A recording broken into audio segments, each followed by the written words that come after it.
नमस्कार, हमारे YouTube channel पर आपका हार्दिक स्वागत है। आज से हम कक्षा 12 गणित विषय का पाठ्यक्रम विधिवत रूप से शुरू करने जा रहे हैं। हम प्रश्नावली 3 से इस पाठ्यक्रम को शुरू करेंगे। प्रश्नावली 3 आव्यूह यानी मैट्रिक्स। सबसे पहले मैट्रिक्स की परिभाषा देखते हैं। आव्यूह संख्याओं या फलनों का एक आयताकार क्रम विन्यास है। यानी मैट्रिक्स में संख्याओं को आयताकार क्रम में व्यवस्थित किया जाता है और ये जो संख्याएं लिखी हुई है, इन संख्याओं को मैट्रिक्स के या आव्यूह के अव्यय कहते हैं।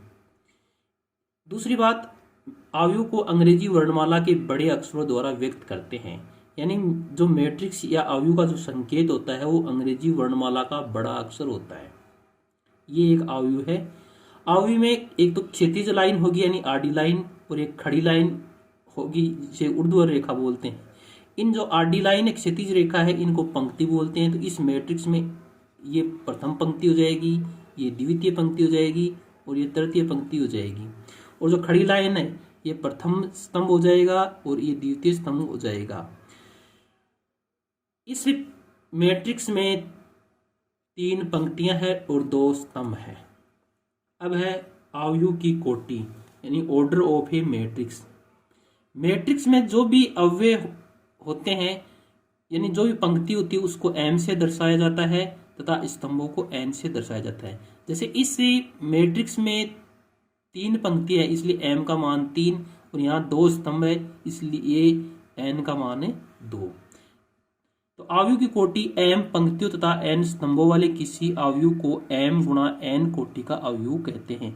यहाँ m गुणा n यानी एक संकेत है m गुणा n, यानी जैसे इसका m का मान 3 है, यहाँ n का मान 2 है, तो 3 गुणा 2 लिखना है, न कि 3 गुणा 2 यानी 6 नहीं लिखना है।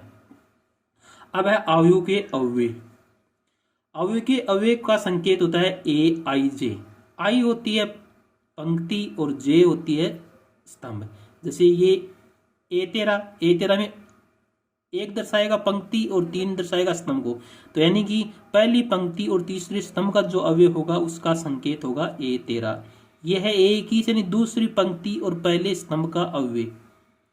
अब इन मैट्रिक्स में इन अवयवों का जो है पहली पंक्ति और पहले स्तंभ का अवयव a11, उसके बाद में पहली पंक्ति और दूसरे स्तंभ का अवयव a12, इसी प्रकार a13, दूसरी पंक्ति और पहले स्तंभ का अवयव a21, a22, a23। यानी इस मैट्रिक्स में 2 पंक्तियां हैं और 3 इसमें कॉलम है, इसलिए इसकी ऑर्डर या कोटि होगी 2 गुणा 3। अब है मैट्रिक्स या आव्यूह के प्रकार। मैट्रिक्स कई प्रकार की होती है। सबसे पहले हम स्तंभ आव्यूह या स्तंभ मैट्रिक्स को पढ़ते हैं। स्तंभ मैट्रिक्स में क्या होता है, इसमें केवल एक ही स्तंभ होता है। पंक्तियां कितनी भी हो सकती है लेकिन स्तंभ एक ही होता है। जैसे एक आव्यूह स्तंभ आव्यूह कहलाता है यदि उसमें केवल एक स्तंभ होता है। जैसे ये एक मैट्रिक्स है, इसमें 3 पंक्तियां हैं और 1 स्तंभ, इसकी कोटि हुई 3 गुणा 1। यहाँ स्तंभ 1 है इसलिए स्तंभ आव्यूह कहलाएगा। अगली मैट्रिक्स है पंक्ति आव्यूह।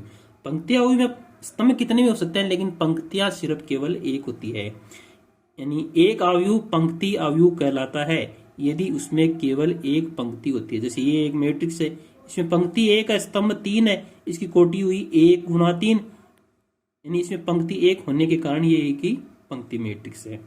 अगली है वर्ग आव्यूह। वर्ग आव्यूह में क्या होता है कि पंक्ति और स्तंभों की संख्या समान होती है, यानी m और n बराबर होते हैं। एक आव्यूह जिसमें पंक्तियों की संख्या स्तंभों की संख्या की समान होती है एक वर्ग आव्यूह कहलाता है, यानी m और n बराबर होते हैं। अब ये एक मैट्रिक्स है A, इसमें 2 पंक्तियां हैं और 2 स्तंभ, m और n का मान बराबर है इसलिए एक वर्ग मैट्रिक्स है। ये एक इसमें 3 पंक्तियां हैं और 3 स्तंभ है, इसका क्रम 3 गुणा 3 है इसलिए एक ही वर्ग आव्यूह है। अगली मैट्रिक्स है विकर्ण मैट्रिक्स। सबसे पहले तो ये ध्यान रखिए कि किसी भी मैट्रिक्स में 2 विकर्ण होते हैं। जैसे ये एक विकर्ण है और ये विकर्ण है।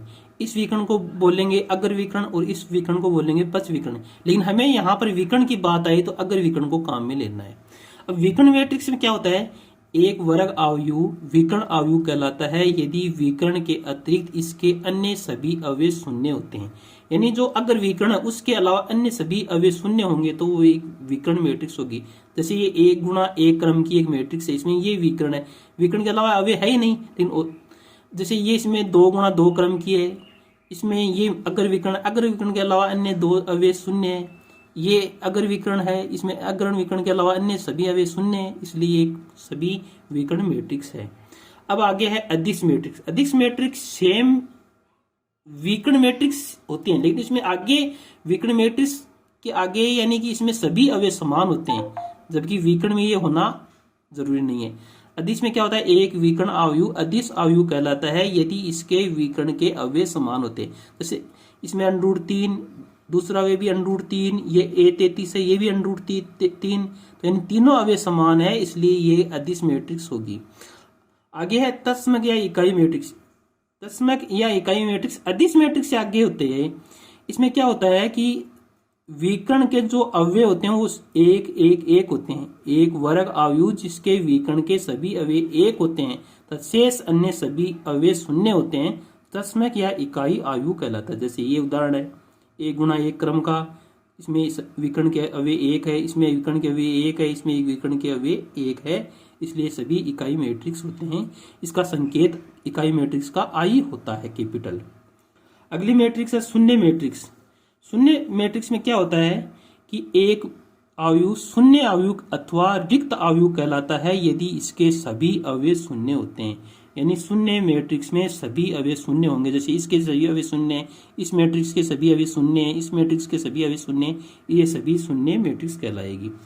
अब है आयु की समानता, यानी दो मैट्रिक्स कब कब समान होती है वो हमें इसमें देखने। दो आयु A तथा B समान आयु कहलाते हैं यदि वे समान कोटि के होते हैं। सबसे पहले तो यदि आयु समान होने के लिए उनकी कोटियां समान होनी चाहिए। दूसरी शर्त है A का प्रत्येक अवयव B के संगत अवयव के समान हो। जैसे यहाँ A11 है 2, यहाँ A11 है 2, दोनों का संगत अवयव समान है। इसका A12 3 है, इसका A12 3 है, दोनों के ये भी समान है। इसका A21 5 है, इसका भी A21 5 है, इसका A22 4 है, इसका A22 4 है, तो इनके संगत अवयव समान है, इसलिए और इनकी कोटि 2 गुणा 2 है, इसकी भी कोटि 2 गुणा 2 है, ये दोनों समान मैट्रिक्स ही है। प्रतीकात्मक रूप से यदि दो आयु A तथा B समान है तो हम इसे A बराबर B लिखते हैं, यानी दोनों जो समान मैट्रिक्स होती है उसके बीच में बराबर का चिन्ह लगाया जाता है।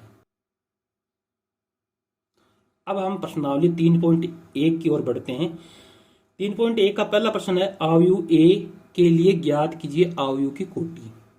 अब आपको पीछे बताया था कि किसी भी आयु या मैट्रिक्स की कोटि उसकी पंक्तियों और स्तंभों के गुणनफल के संकेत के रूप में लिखी जाती है। जैसे यहाँ पर 1 2 3 पंक्तियां हैं और 1 2 3 4 स्तंभ है, तो इस आयु की कोटि हो जाएगी 3 गुणा 4। फिर है अवयवों की संख्या। अवयवों की संख्या पंक्ति और स्तंभों यानी m और n के गुणनफल के बराबर होती है। यहां पर हमने अभी देखा कि m का मान 3 है, n का मान 4 है, तो 3 और 4 का गुणनफल हो जाएगा 12। तो इस मैट्रिक्स में अवयवों की संख्या हो जाएगी 12। फिर है अवयव A13, A21, A33, A24 और A23 के मान। A13 मतलब पहली पंक्ति और तीसरे स्तंभ का अवयव। पहली पंक्ति ये, तीसरा स्तंभ ये, तो इसका अवयव हो जाएगा 19, तो अवयव A13 हो जाएगा A19। इसी प्रकार A21 तो यानी दूसरी पंक्ति और पहला स्तंभ, दूसरी पंक्ति पहला स्तंभ यानी A21 हो जाएगा 35।